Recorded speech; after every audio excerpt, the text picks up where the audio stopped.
ای دوستی عزیز خدا مددگاری تو باد، فیض و برکت همیشه در کاری تو باد.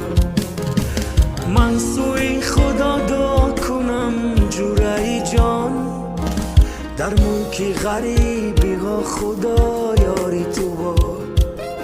با خواست خدا من و تو دوست شده، با امر خدا چون خون و پوست شده.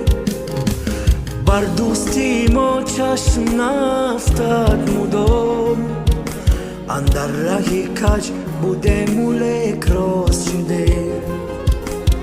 یافت شدم دوستی جانی در برم، هم برادر سایبان بر سرم.